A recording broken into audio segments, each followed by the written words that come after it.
प्यारे साथियों, आज की इस वीडियो में हम लोग पाइथन के 50 मोस्ट इम्पॉर्टेंट क्वेश्चंस के बारे में चर्चा करने वाले हैं।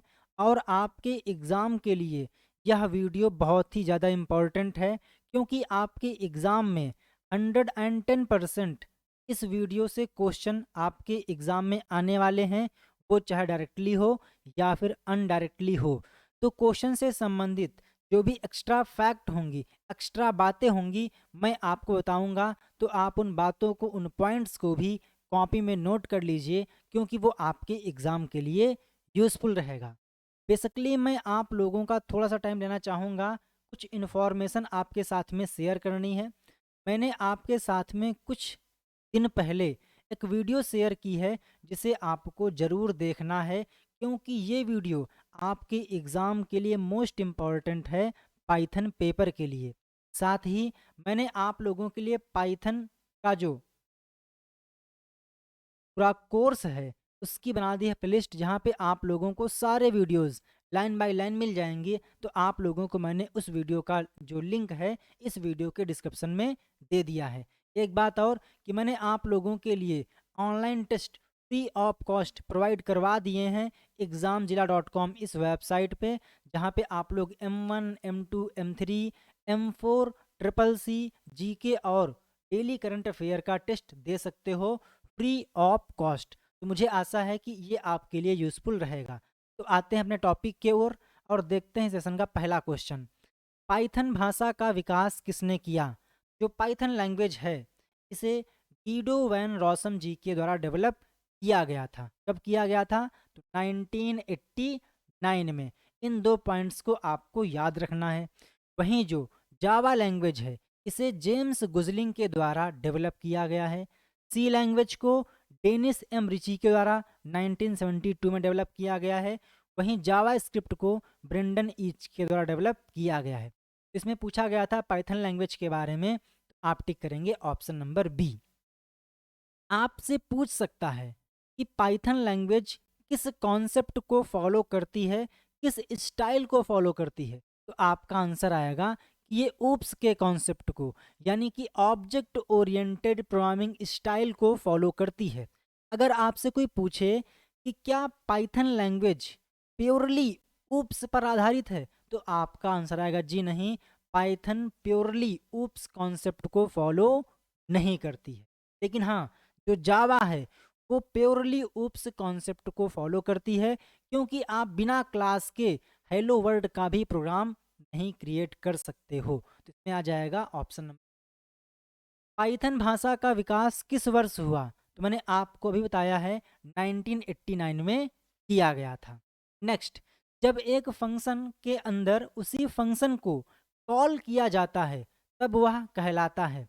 अगर आपने एक फंक्शन के अंदर उसी फंक्शन को कॉल किया, उस केस में उसको हम बोलेंगे रिकर्सिव फंक्शन। क्या बोलेंगे? Recursive function. और जो रिकर्सन है वो आपके एग्जाम के लिए मोस्ट इंपॉर्टेंट है। तो क्वेश्चन नंबर थर्ड में आ जाएगा ऑप्शन नंबर ए। बेसिकली आपको एक चीज़ ध्यान रखनी है, जो पाइथन लैंग्वेज है इसे 1989 में तो डेवलप किया गया था, बट जो इसका पहला रिलीज है वो 1991 में किया गया था। वहीं जो पाइथन 2.0 रिलीज है वो ईयर 2000 में पब्लिश किया गया था, रिलीज किया गया था। जबकि जो पाइथन 3.0 है ये 2008 में पब्लिश किया गया था। तो आप इन पॉइंट्स को ध्यान रख लीजिए, आपको कंफ्यूज नहीं होना है। 89 में डेवलप किया गया, 1991 में पहला रिलीज हुआ। अगला क्वेश्चन आता है, यहाँ पर आपको कुछ सिंबल्स दिए गए हैं।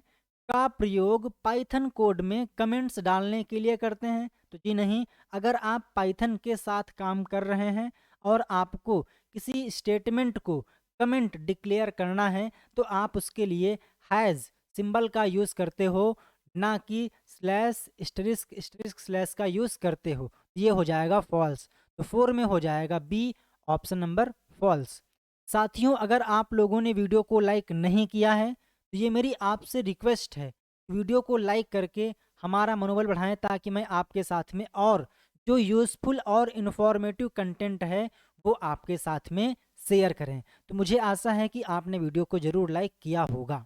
नेक्स्ट क्वेश्चन नंबर 5, दी गई समस्या का सचित्र प्रतिनिधित्व प्रदान करता है और ये एक मोस्ट इम्पॉर्टेंट क्वेश्चन है। तो जो फ्लो चार्ट होता है वो किसी प्रॉब्लम या प्रोग्राम का पिक्टोरियल रिप्रेजेंटेशन होता है। तो क्वेश्चन नंबर 5 में आप टिक करेंगे ऑप्शन नंबर बी। नेक्स्ट, जब किसी फंक्शन को किसी क्लास के अंदर परिभाषित करते हैं, डिफाइन करते हैं, तो उसे क्या कहते हैं? तो जब आप किसी फंक्शन को क्लास के अंदर रैप कर देते हैं, उसको डिफाइन कर देते हैं, तो उसको हम बोलते हैं क्या? मेथड। इसमें आप टिक करेंगे ऑप्शन नंबर डी। बेसिकली आपसे पूछ सकता है कि क्लास को डिफाइन करने के लिए किस कीवर्ड का यूज करते हैं, तो आपका आंसर आएगा क्लास कीवर्ड का यूज करते हैं। Question number 7, is a procedure or step by step process for solving a problem. किसी प्रॉब्लम या प्रोग्राम को सॉल्व करने के लिए स्टेप बाय स्टेप जो प्रोसेस होता है, प्रोसीजर होता है, उसको हम क्या बोलते हैं? तो उसको हम बोलते हैं एल्गोरिदम। 7 पे आ जाएगा option number A. Next, which of the following commands will create a list. आपको यहाँ पर कुछ ऑप्शंस दिए गए हैं, आपसे ये क्वेश्चन पूछना चाह रहा है किस कमांड से हम लोग लिस्ट को क्रिएट कर सकते हैं। सिंपल सा है, अगर आपको लिस्ट क्रिएट करना है तो इसके लिए आप लिस्ट मेथड का यूज़ कर सकते हैं। तो जो पहला वाला स्टेटमेंट है ये बिल्कुल सही है। वहीं जो लिस्ट होती है, अगर आपको इम्पटी लिस्ट क्रिएट करनी है, इस केस में आप लोग यहाँ पर स्क्वायर ब्रैकेट का यूज़ करते हो। ये तरीका भी सही है लिस्ट को क्रिएट करने। वहीं आप क्या कर सकते हो, लिस्ट फंक्शन के अंदर उन एलिमेंट को भी पास कर सकते हो। इस स्टेटमेंट के थ्रू भी क्रिएट हो जाएगी। यानी कि जो यहाँ पर तीनों कमांड्स हैं वो बिल्कुल परफेक्ट हैं लिस्ट को क्रिएट करने के लिए। में आप टिक करेंगे option number D, all of the. Next question number 9, which of the following is an invalid variable. यहाँ पर आप लोगों को कुछ वेरिएबल्स दिए गए हैं, तो कौन सा वेरिएबल गलत है? ध्यान दीजिएगा, सबसे पहला, जब भी आप लोग आइडेंटिफायर या फिर वेरिएबल क्रिएट कर रहे होते हैं तो उस टाइम पे कुछ रूल्स होते हैं जो आपको फॉलो करने होते हैं। पहला रूल, जो वेरिएबल होता है, आइडेंटिफायर होता है, उसमें स्पेस नहीं होना चाहिए। नंबर 2, जो वेरिएबल है वो कभी भी नंबर से स्टार्ट नहीं होगा। जबकि आप यहाँ पर देख पा रहे होंगे जो ऑप्शन बी पे वेरिएबल दिया गया है इसकी स्टार्टिंग नंबर से हो रही है, जो कि अवैध है, इनवैलिड है। इसमें आप टिक करेंगे ऑप्शन नंबर बी। वहीं आप अंडरस्कोर का यूज़ कर सकते हो वेरिएबल को या फिर आइडेंटिफायर को डिफाइन करने। Question number 10, what will be the output of the following Python code. यहाँ पे आपको पाइथन कोड दिया गया है, इसका क्या आउटपुट आएगा?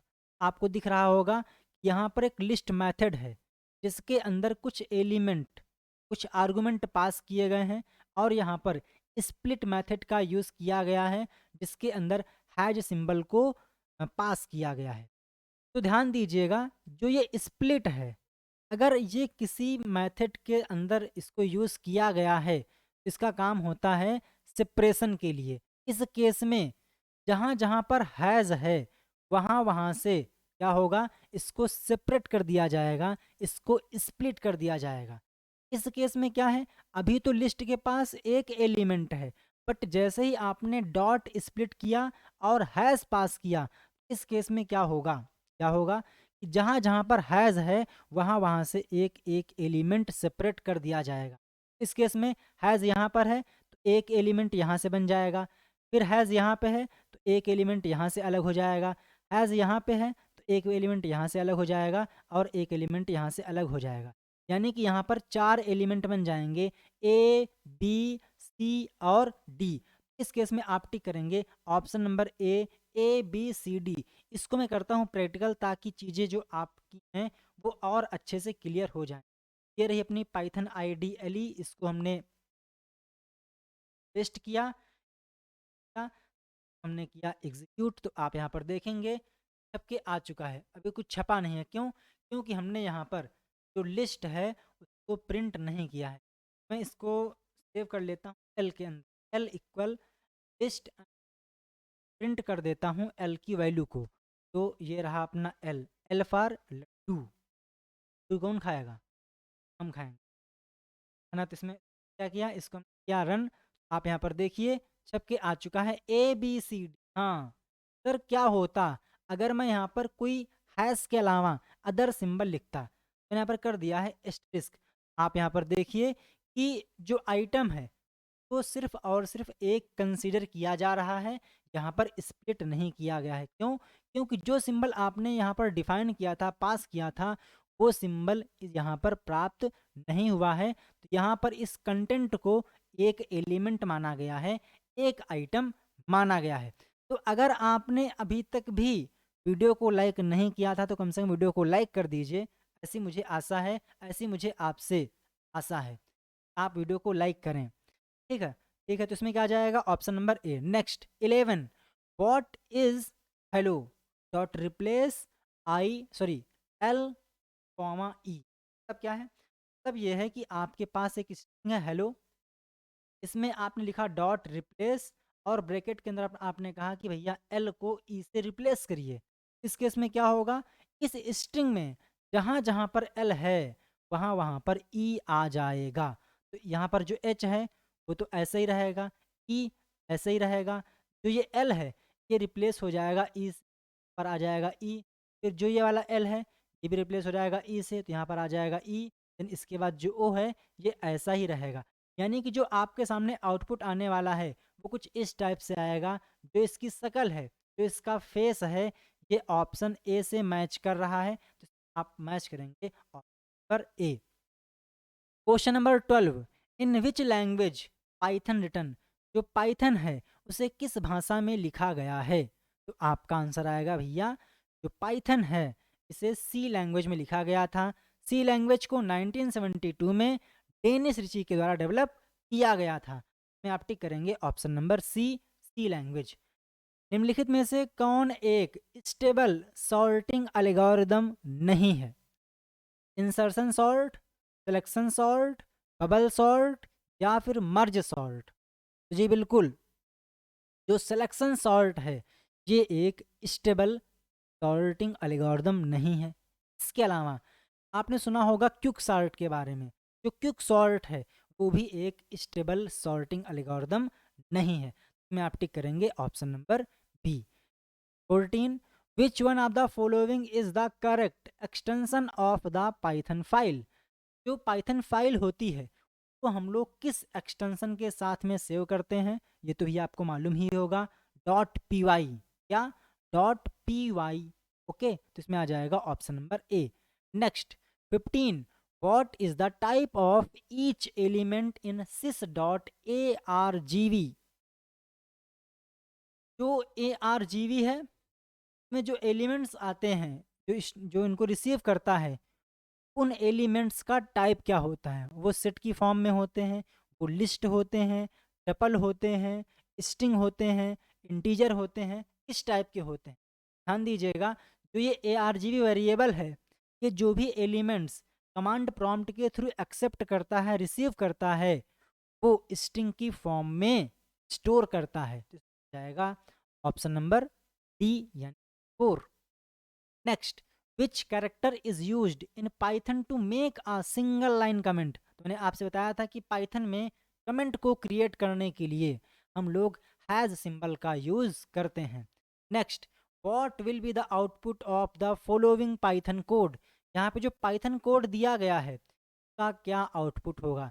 सबसे पहले एक स्ट्रिंग है जहाँ पे न्यू आइडियाज लिखा है, देन हमने यहाँ पर str लिखा और हमने यहाँ पर :2 किया।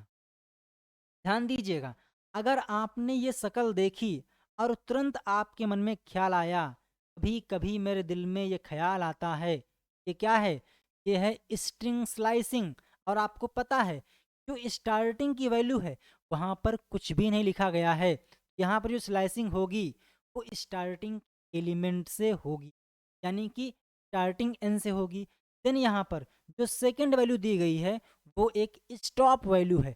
बट आपको पता है भैया, जो स्टॉप वैल्यू आप यहाँ डिफाइन करते हैं उससे एक कम तक ही एलिमेंट की स्लाइसिंग होती है। तो इसको मैं थोड़ा सा कर लेता हूँ पेन पे ले आकर, ठीक है। तो जो n है इसका इंडेक्स क्या होगा, तो क्या राइटिंग है, ये हो जाए एक बार। के बाद इंडेक्स 1 के बाद आएगा 2, ये भी है। ध्यान से समझिएगा, क्योंकि हमने यहाँ पर स्टार्टिंग वैल्यू को डिफाइन नहीं किया है। इस केस में स्लाइसिंग जीरो इंडेक्स वाले एलिमेंट से शुरू होगी, तो सबसे पहले आएगा n। देन इसके बाद हमने कहा है स्टॉप वैल्यू होनी चाहिए 2, बट जो इंडेक्स 2 है उससे एक कम तक ही स्लाइसिंग होगी, ये रूल होता है। तो इस केस में यहाँ पर जो इंडेक्स है वो 2 को नहीं लिया जाएगा बल्कि 1 तक ही लिया जाएगा। यानी कि n और e ये दोनों जो प्राणी हैं ये प्रिंट होंगे, ये आएंगे सामने। भैया लड़ाई लड़नी है तो हमसे लड़ो, हमारे अंदर जोश है। में आ जाएगा क्या, option number A, N E.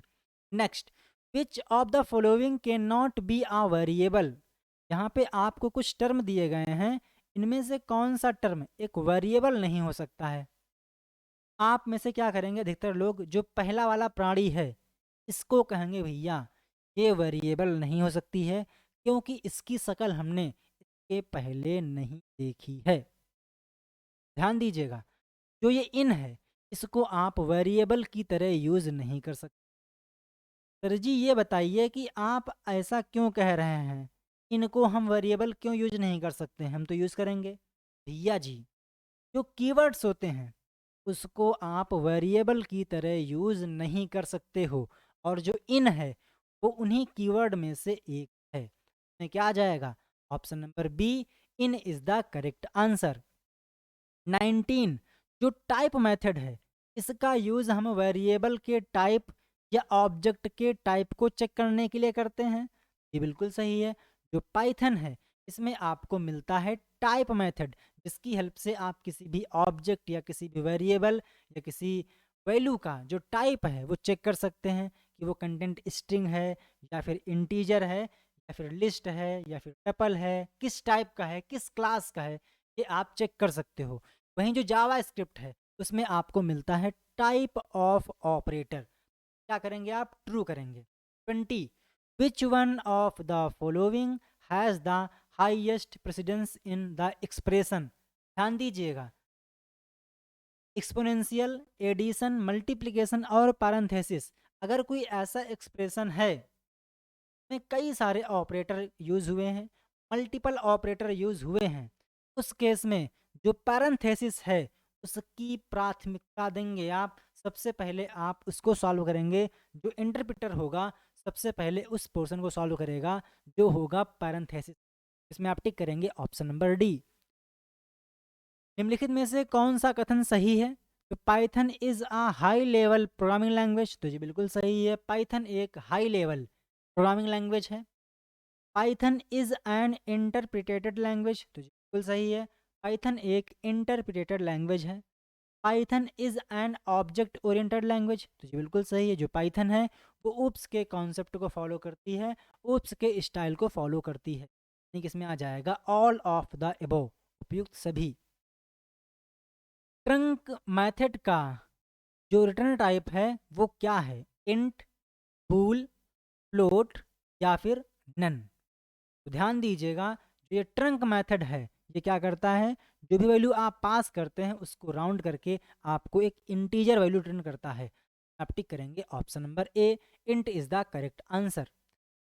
23, what is the answer to this expression 22 modulus 3। इसका आंसर क्या आएगा, तो ध्यान दीजिएगा, जो ये शकल है वो आपको याद रख लेनी है, और इसके संदर्भ में आपको दो बातें ध्यान रखनी। पहली बात क्या है, जो मॉडुलस ऑपरेटर है ये आपको देता है रिमाइंडर, जिसको मोहब्बत से हिंदी में बोलते हैं शेषफल। तो अगर आपको शेषफल फाइंड आउट करना है आप यूज करते हैं इस सिंबल का, जिसको बोलते हैं क्या, मॉडुलस ऑपरेटर। वहीं एक पॉइंट और है जो कि आपके एग्जाम के लिए इम्पॉर्टेंट है, जो मॉडुलस ऑपरेटर है ये फ्लोट नंबर के साथ में काम नहीं करता है। मतलब क्या है भाई साहब? मतलब ये है, अगर कोई डेसिमल नंबर है उसके साथ में ये काम नहीं करता है, कि इससे पटती नहीं है। तो इन दो पॉइंट को याद रखना है। तो या 1 minute.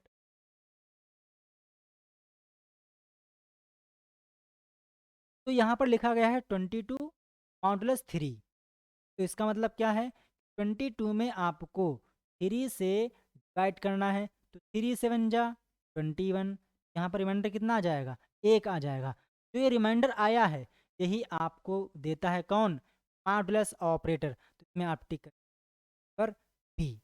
Next 24, which of the following is not a complex number. यहाँ पर आप लोगों को कुछ नंबर्स दिए गए हैं, तो कौन सा नंबर एक कॉम्प्लेक्स नंबर नहीं है?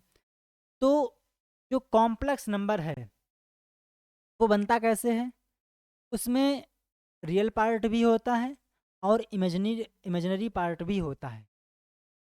ध्यान दीजिएगा, जो पाइथन है इसमें जो कॉम्प्लेक्स नंबर होता है, इसमें जो इमेजिनरी पार्ट होता है उसमें जे इस कैरेक्टर का यूज़ करते हैं, बट यहाँ पर एल का यूज़ किया गया है जो कि सही नहीं है। तो इसमें आप टिक करेंगे ऑप्शन नंबर सी।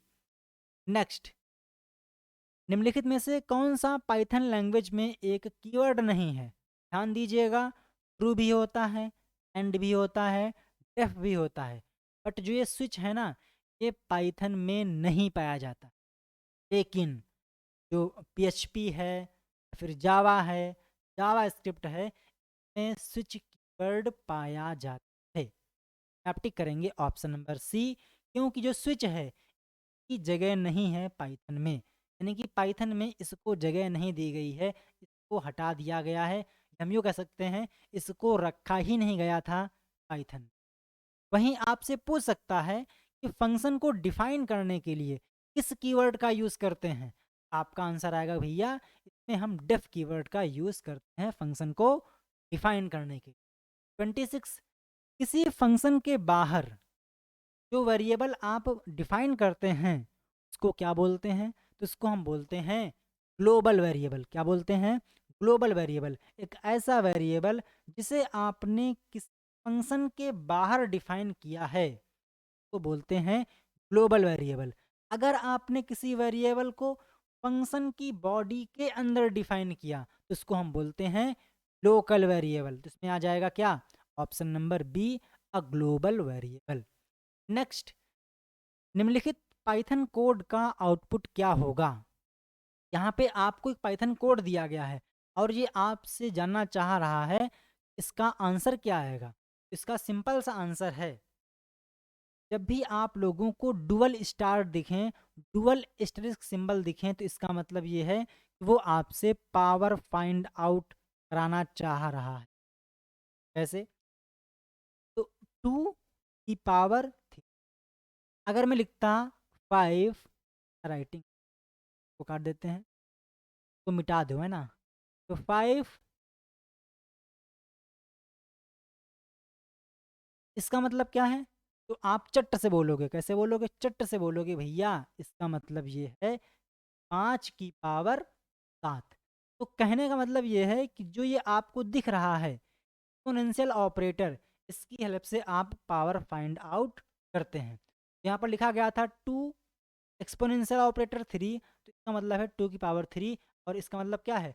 आपको 2 का 2 से 3 टाइम मल्टीप्लाई करना है। 2 जा 4, 4 2 जा 8, तो कितना आ जाएगा? ऑप्शन सा है।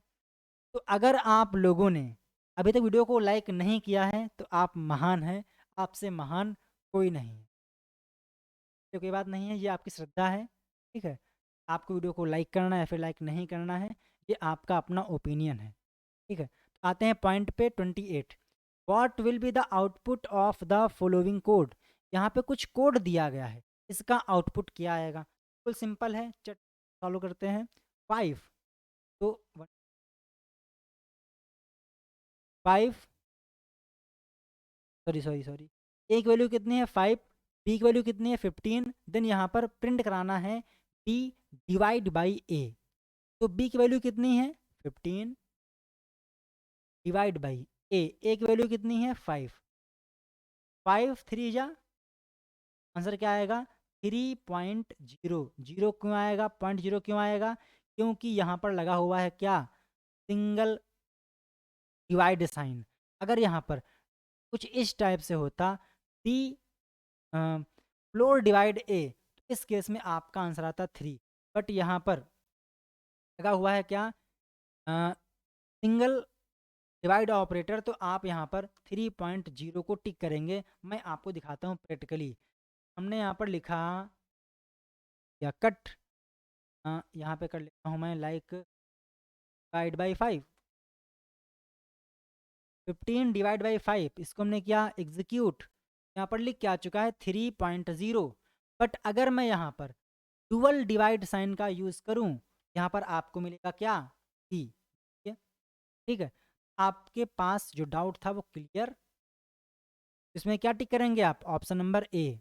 Next, what data type is the object below, जो ये आपको ऑब्जेक्ट दिया गया है, इसका ये जो इसका डेटा टाइप है वो कौन सा है, आपका आंसर आएगा कि ये लिस्ट है। लिस्ट क्यों है, क्योंकि ऐसे आइटम जो स्क्वायर ब्रैकेट के अंदर रखे होते हैं उनको हम बोलते हैं, आ जाएगा पर ए।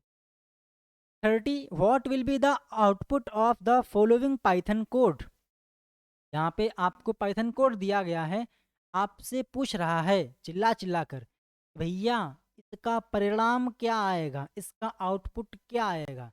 ध्यान दीजिएगा, अगर आपने जैसे ही इसको देखा होगा तो आपके अंदर गुस्सा आ गया होगा, भैया ये क्या हो रहा है, भैया क्या हो रहा है जीवन में, कहीं हम लोग रेंज मेथड के अंदर डॉट वैल्यू पास करते हैं, ये तो सरासर इंसाफी है। यानी कि यहाँ पर आपको मिलने वाली है मोहब्बत से एरर, आप टिक करके ऑप्शन नंबर सी।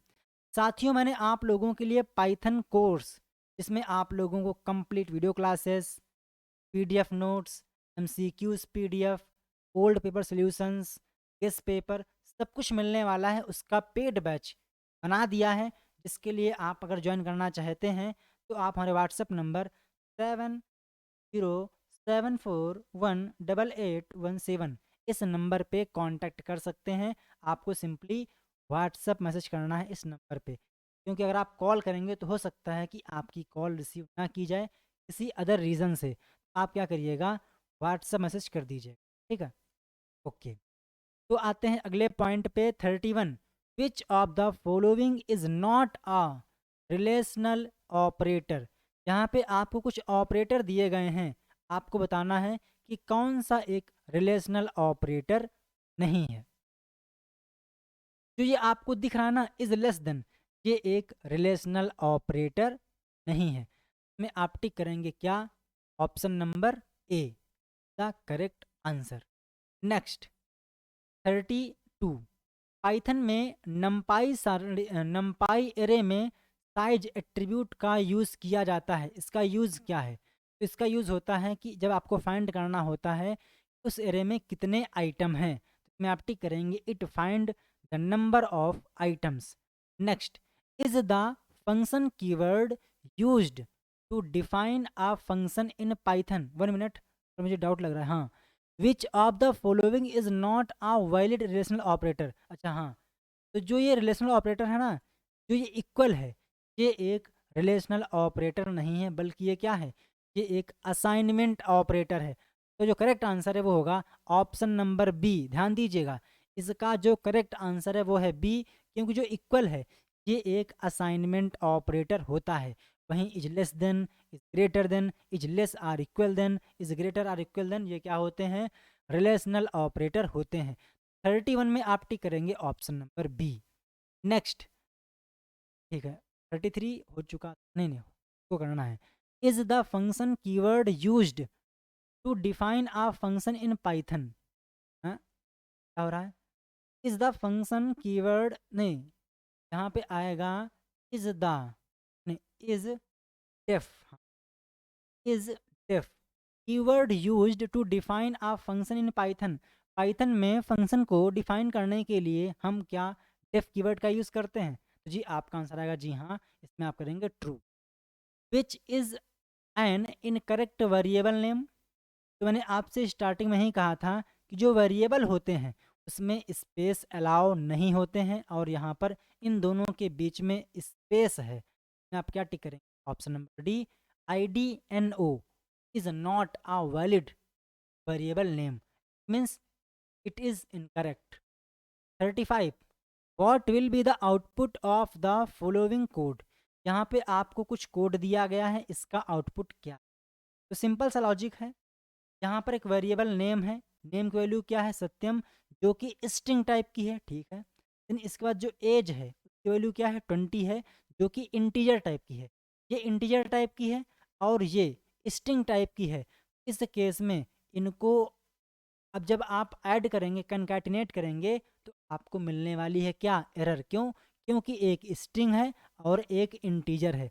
जब तक कि दोनों सेम डेटा टाइप के नहीं होंगे तब तक कि आपको आउटपुट नहीं मिलेगा, कंकैटिनेशन नहीं होगा। में आप टिक करेंगे क्या? Error. Option C is the correct answer. 36, which of the following declarations is incorrect. यहाँ पे आपको कुछ डिक्लेरेशन दिए गए हैं, तो कौन सा डिक्लेरेशन गलत है? तो जी बिल्कुल सही है, आप लोग अंडरस्कोर का यूज़ कर सकते हो। और यहाँ पर क्या है? यहाँ पर डबल अंडरस्कोर का यूज़ किया गया है, और यहाँ पर दोनों साइड डुअल अंडरस्कोर का यूज़ किया गया है। यानी कि ये तीनों ही जो डिक्लेरेशन है वो बिल्कुल सही है, क्योंकि जो डॉलर होता है, सॉरी, जो अंडरस्कोर होता है उसको आप यूज़ कर सकते हो पाइथन में वेरिएबल या आइडेंटिफायर क्रिएट करते समय। आप टिक करेंगे none. 37, which is the correct operator for X comma Y. जो POW ऑपरेटर है की हेल्प से आप लोग पावर फाइंड आउट करते हो। जैसे कि मान लीजिए हमने लिखा है यहाँ पर एक्स एक्सपोनेंशियल ऑपरेटर वाई, इसका मतलब क्या है? एक्स की पावर वाई। वहीं आपने लिख दिया पावर एक्स कॉमा वाई, इसका मतलब भी एक्स की पावर वाई ही होता है। यानी कि इन दोनों की जो वर्किंग है वो सेम है। में आप टिक करेंगे option number B is the correct answer. 38, यहाँ पे कुछ कोड दिया गया है, का आउटपुट क्या होगा? बताइए सर। ठीक है, बिल्कुल सही है। हाँ जी, अगर आपने इसको पढ़ा होगा, ठीक है, कि जब भी हमें डुअल कोट्स के अंदर जो कंटेंट दिया गया है उसमें अगर आपने स्किप सीक्वेंस करेक्टर का यूज से आप एज इट इज प्रिंट करना चाहते हैं, तो आपको रॉ स्ट्रिंग डिक्लेयर करना पड़ेगा, और इसके लिए हम लोग आर लेटर का यूज़ करते हैं। तो हमने यहाँ पर आर को चिपका दिया, तो इस केस में इसके अंदर जो कुछ भी लिखा हुआ है वो सेम टू सेम प्रिंट हो जाएगा। यहाँ पर जो स्किप सीक्वेंस करेक्टर हैं उनको इवल्यूट नहीं किया जाएगा। में आप टिक करेंगे, यानी कि ये सेम टू सेम ऐसा ही प्रिंट हो जाएगा। इसकी शक्ल मैच कर ऑप्शन नंबर सी से। मैं आप टिक करेंगे ऑप्शन नंबर सी। मैं इसका करता हूँ प्रैक्टिकल, ताकि जो आपके पास डाउट है ना वो क्लियर हो जाए। अड्डे पे यहाँ से करते हैं एट, यहाँ टूट, ये क्या चुका है? सेम टू सेम शकल, जो कि थी डबल कोट के अंदर। ठीक है, में क्या आ जाएगा? Option number C. 39, तो मैंने आपको बता ही दिया है, आपको इसका आंसर कमेंट करना है 39 पे कौन सा ऑप्शन सही है। नंपाई में परिभाषित सबसे महत्वपूर्ण ऑब्जेक्ट एक एन डायमेंशनल एरे है, जिसे कहते हैं, उसको हम लोग ND एरे भी कहते हैं, यानी कि एन डायमेंशनल एरे। में आ जाएगा option number A. What is the return type of function ID. जो फंक्शन आईडी है इसका रिटर्न टाइप क्या है? जो आईडी फंक्शन है ये जो कुछ भी आपको रिटर्न करता है वो एक इंटीजर डेटा टाइप का होता है। तो में आप टिक करेंगे option number A, integer is the answer.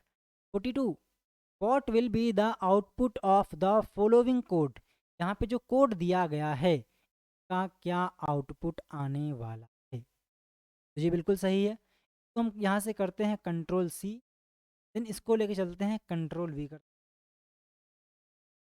को हमने एक्जीक्यूट, यहाँ पर लिख के आ जाएगा क्लास टाइप। आंसर आप टिक करें, option number B, class type is the answer. Next, what does 3 और 4 इवोल्यूटेड टू। आप लोगों को यहाँ पर दिया गया है एक एक्सप्रेशन का आउटपुट क्या था। ये देखते हैं, इसको करने का प्रयास करते हैं। बेसिकली आप लोगों को जो ये सिंबल है इसके बारे में जानकारी होनी चाहिए। इसको क्या बोलते हैं? इसको बोलते हैं XOR ऑपरेटर। हमने यहाँ पर लिखा 3 और 4। सबसे पहले आपको पता होना चाहिए जो ये XOR है ये बिट्स पे काम करता है। सबसे पहले जो वैल्यूज़ हैं इसके आजू बाजू में वो बाइनरी में कन्वर्ट 1, यानी कि यहाँ पे आएगा 1 मिनट 1 1, यहाँ पे जो 4 है 1। जो ये भाई साहब है ना बिटवाइज XOR, इनका कहना है कि जब दोनों बिट अलग अलग होंगी, यानी कि एक बिट 1 हो और एक बिट 0 हो, तो ही मैं आपको 1 दूंगा। इस केस में जो आपको रिजल्ट मिलने वाला है वो कुछ इस टाइप से रहेगा। यहाँ पर एक बिट 1 है और एक बिट 0 है। 1 और 0 कितना हो जाएगा? 1।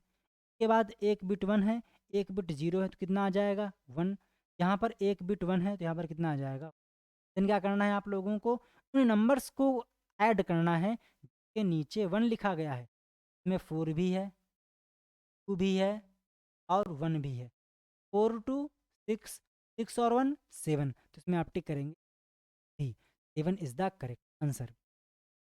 44, what is the output of the following programme. तो ये आपको पाइथन कोड दिया गया है, इसमें क्या दिक्कत है, इसका क्या आंसर आना। इसमें आपको मिलने वाली है एरर। एरर क्यों मिलने वाली है? क्योंकि अगर आप यहाँ पर देख पा रहे होंगे, यहाँ पर एक वेरिएबल है और एक वैल्यू है, इनको ऐड किया जा रहा है जो कि अनवैलिड है, गलत तरीका है। इसमें आपको मिलने वाली है क्या? एरर मिलने वाली है। तो मैं करता हूँ प्रैक्टिकली, ताकि जो आपके पास डाउट है इसको लेके वो क्लियर हो जाए। यहाँ पर मिल रही है क्या? Invalid syntax. यहाँ पर क्या मिल रहा है आप लोगों को? इनवैलिड सिंटैक्स मिल। देखिए यहाँ पर मिनट, अब देखिएगा ध्यान से, यहाँ पर एक मिस्टेक यहाँ पर भी है और एक मिस्टेक यहाँ पर भी है। मिस्टेक क्या है? क्योंकि जो पाइथन है इसमें हम लोग शॉर्ट हैंड ऑपरेटर का यूज़ नहीं करते। हमने यहाँ पर लिखा i=i+1, है ना कि मुझे PHP भी आती है, जावा भी आती है, पाइथन भी आती है, तो सी लैंग्वेज भी आती है। तो कभी कभी जो कन्फ्यूज़न है थोड़ा सा क्रिएट हो जाता है, क्योंकि अलग अलग लैंग्वेज में अलग अलग रूल्स होते हैं। मैं भी यहाँ पर कन्फ्यूज हो गया था, मैं एग्जैक्ट पॉइंट को नहीं पकड़ पाया, तो उसके लिए मैं आपसे सॉरी कहना चाहूँगा। तो हमने किया एग्जीक्यूट, तो आप देखेंगे कि यहाँ पर प्रॉपर तरीके से आउटपुट आ चुका है, क्योंकि जो एरर थी वो एरर यहाँ पर थी, क्योंकि हमने यहाँ पर i++ किया था, जो कि एक शॉर्ट हैंड ऑपरेटर है, जो कि पाइथन में अलाउ नहीं है, but JavaScript, C language, PHP में अलाउ है। आप टिक करें, आप टिक करें। एरर, एरर क्यों है? पर i++ लिखा गया है कि नहीं है। 45, विच of the following represents the bitwise XOR operator. तो मैंने आपसे कहा जो सिंबल है ये क्या तो करता है? Bitwise XOR operator. फंक्शन जो मानक इनपुट से एक रो को पढ़ता है, एक लाइन को पढ़ता है और इसे एक स्ट्रिंग के रूप में देता है, वो फंक्शन है रॉ इनपुट। तो इसमें आप टिक करेंगे ऑप्शन नंबर ए। बट ध्यान दीजिएगा, जो रॉ इनपुट फंक्शन है, मेथड है, इसे पाइथन 3 से रिमूव कर। क्यों? क्योंकि जो पाइथन 2 है उसमें था ये, और इसकी जगह पे पाइथन 3 में आया है ये। बट आपको यहाँ पर टिक करना रहेगा option number A, raw input पे। NumPy is a tool for data visualisation कि नहीं, जो 47 है नंपाई है, इसका फुल फॉर्म क्या होता है? न्यूमेरिकल, यानी कि जिसका हम लोग यूज़ क्या करते हैं? न्यूमेरिकल जो आपकी डेटाज होते हैं, जो आपके पास कंप्यूटेशन होती हैं उसको यूज़ करने के लिए करते हैं। जो आपके पास मैथमेटिकल ऑपरेशंस होते हैं उसको परफॉर्म करने के लिए हम लोग नंपाई का यूज़ करते हैं। तो आप टिक कर देंगे फॉल्स, तो 47 हो जाएगा फॉल्स। नेक्स्ट 48, 0.1 प्लस 0.2 इक्वल 0.3, क्या इसका आउटपुट क्या आएगा? ट्रू, फॉल्स, या फिर मशीन डिपेंडेंट, या फिर इसमें एरर है? ध्यान दीजिएगा, इसमें आपको मिलने वाला है फॉल्स। फॉल्स क्यों मिलेगा मैं आपको दिखाता हूँ प्रैक्टिकली। आप में से काफ़ी लोग कंफ्यूज हो जाएंगे कि भैया 0.1 में जब 0.2 को ऐड करते हैं 0.3 ही आता है। बात सही है, बट यहाँ पर जो काम होता है वो होता है बाइनरी पे। देन जब आप इसको ऐड करते हैं आपको 0.1 प्लस 0.2 का जो ऐड आता है, एडिशन आता है, वो 0.3 से बड़ा आता है, ग्रेटर आता है। मैं आपको दिखा, मैंने क्या किया, इसको मूव किया, मैंने यहाँ पर लिखा प्रिंट, मैंने यहाँ पर लिखा प्रिंट 0.1.2। आप देखेंगे जो इसका आउटपुट है वो 0. से ज़्यादा है। देखिए आप यहाँ पर, क्योंकि आप, अगर मैं आपसे कहूँ कि भैया 0.3 और इसमें कौन बड़ा है, तो आपका आंसर भैया जो ये वैल्यू है ये बड़ी है, क्योंकि यहाँ पर लास्ट में 4 भी है, जो कि इस वर्जन में अपने आप को ग्रेटर दर्शा रही है, ग्रेटर प्रेजेंट कर रही है। इस केस में जब आप 0.1 और 0.2 को ऐड करते हैं तो आपको ये वैल्यू मिलती है, ना कि 0.3। ये वैल्यू बड़ी है इस वैल्यू से, ना कि बराबर है। ये हो जाएगा फॉल्स। और ये क्वेश्चन आपके एग्जाम के लिए मोस्ट मोस्ट मोस्ट इंपॉर्टेंट। 49, निम्नलिखित में से किस अभिव्यक्ति में ईवल के दौरान जबरदस्ती शामिल है? यानी कि which of the following expression involves coercion when eval.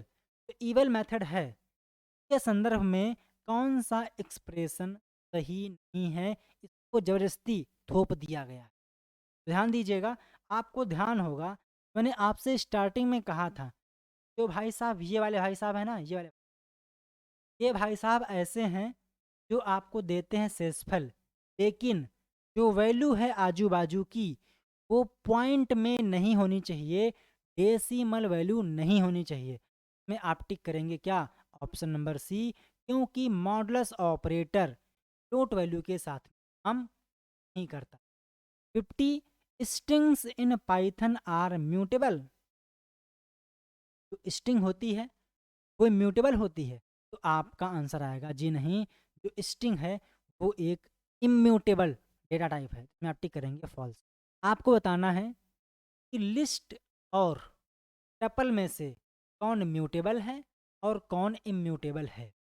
तो आज के सेशन में हम लोगों ने पाइथन के मोस्ट इम्पॉर्टेंट 50 MCQs को डिस्कस किया है। मुझे आशा है कि आप लोगों ने वीडियो से कुछ नया ज़रूर सीखा होगा। अगर आप लोगों ने वीडियो को लाइक नहीं किया है, आप वीडियो को लाइक कर सकते हैं अगर आपकी श्रद्धा है तो। और ऐसे ही वीडियोस के लिए आप इस चैनल को सब्सक्राइब कर लीजिए ताकि लेटेस्ट वीडियोस आप। तो गाइस, बेस्ट विशेस, जय हिंद, थैंक यू फ्रेंड्स।